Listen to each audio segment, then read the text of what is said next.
Hello, I'm Joan Howe with the U.S. Fish and Wildlife Service, your host for this introduction about the Federal Junior Duck Stamp Program. So, what is the Federal Junior Duck Stamp Program?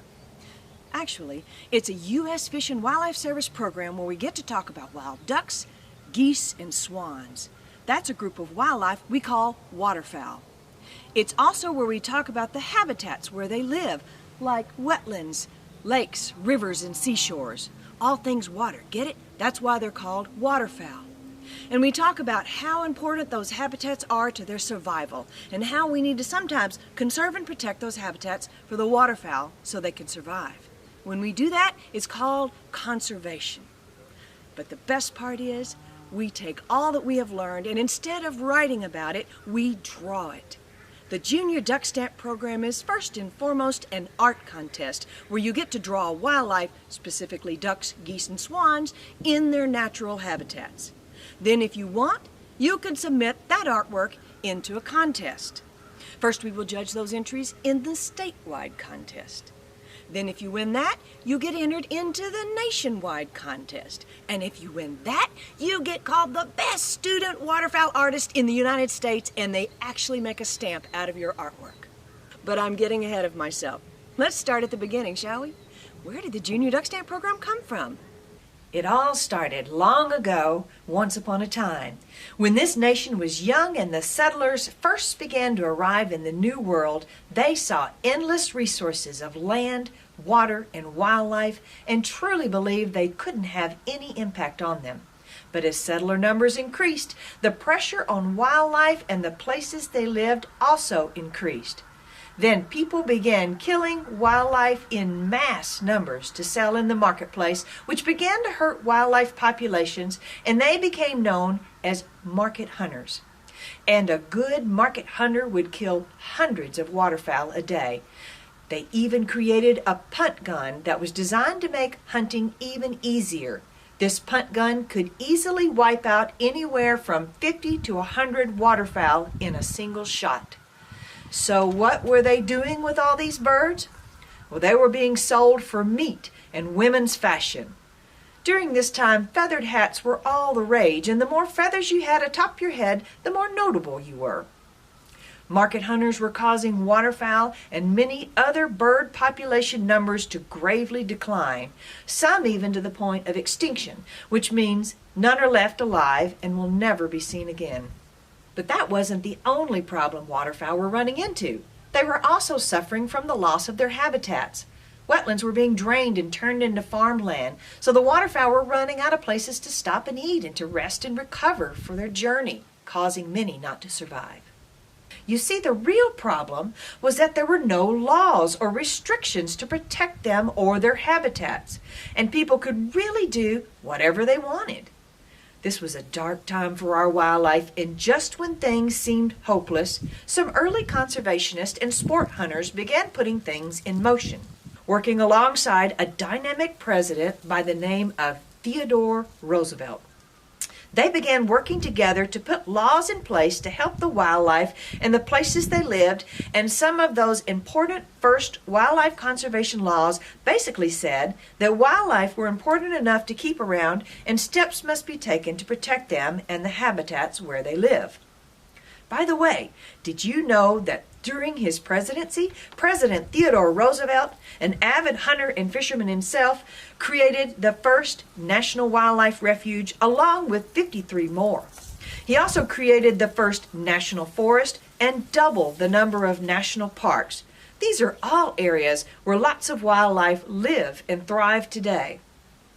But I need to tell you about his good friend and ally in this effort to conserve wildlife, a man by the name of J.N. Darling, but everyone just called him Ding. Ding Darling was once the head of the agency I work for, the U.S. Fish and Wildlife Service, but that was for a brief time. He was also an artist.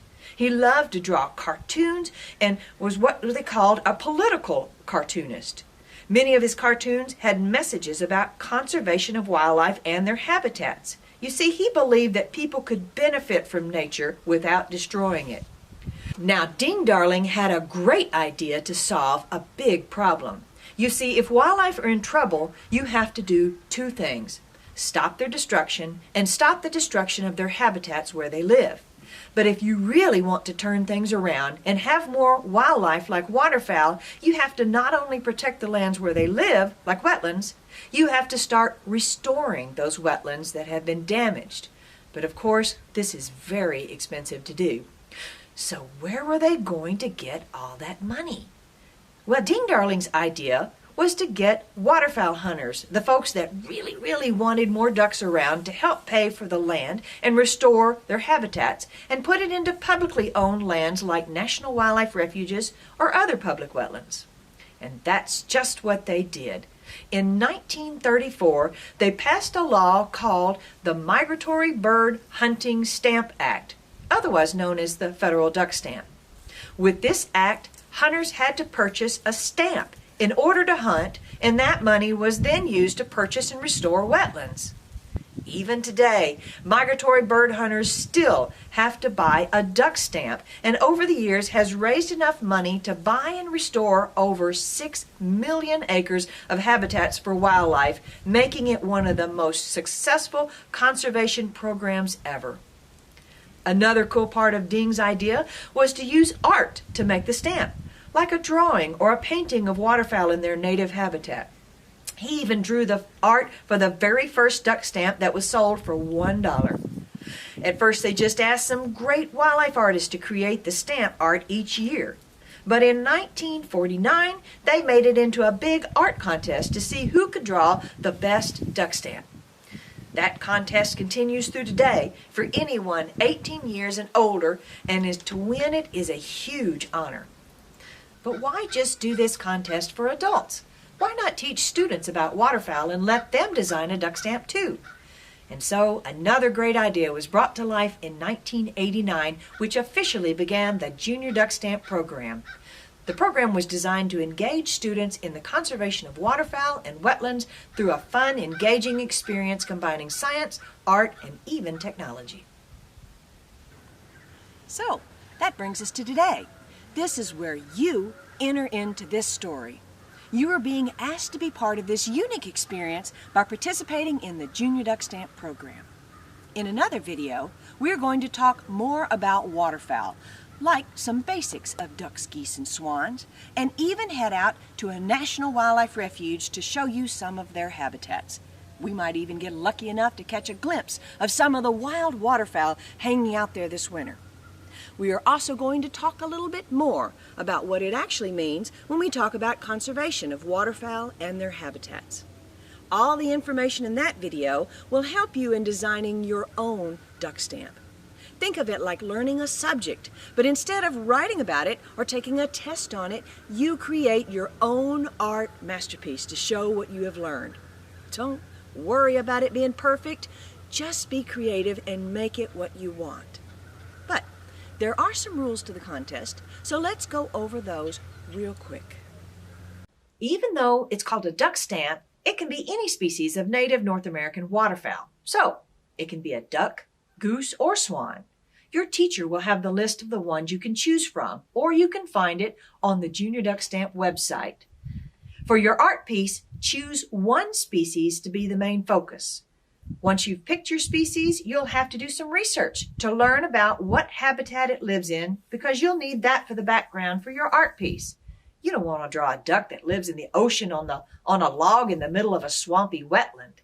Your art can be in any medium, such as colored pencil, pen and ink, watercolor, oils, pastel, scratch art. I even had a quilted entry once. Just make sure it's less than 1/4 inch thick. Artwork has to be horizontal, so that's landscape, not portrait, and it must be 9 inches by 12 inches. Now here's an important one to remember. You work so hard on your art piece and you want everyone to know it's yours, but do not sign the front of your artwork. If you do, it will be disqualified. You'll fill all that information out on a form and attach it to the back of your art piece. Your art must be your own design. You can use photos from the internet, magazines, books, and other resources as references to draw different aspects of your masterpiece, but you cannot replicate the whole image or change 1 or 2 minor things and pass it off as your own. That is what's called plagiarism. We also encourage each student to write a short conservation message on their entry form. Those will be judged as well. Now, once you have created your masterpiece, you will enter it into your state junior duck stamp contest. State contests accept entries from kindergarten through 12th grade, and they are judged in 4 different categories depending on grade level. Your state will select 3 first, 3 second, and 3 third place winners, along with 16 honorable mentions in each grade category, and gives fun awards for their winners. Then from all the first place winners in each grade category, 1 duck stamp art entry will be chosen as the best of show. Only that best of show entry will be submitted to the national competition, and as mentioned, the top winner in the nationals gets made into that year's junior duck stamp.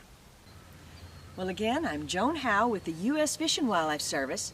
Thanks for listening in, and I look forward to taking you on a virtual trip to the Refuge to talk more about waterfowl. And of course, our favorite part, seeing your artwork. Have a great day.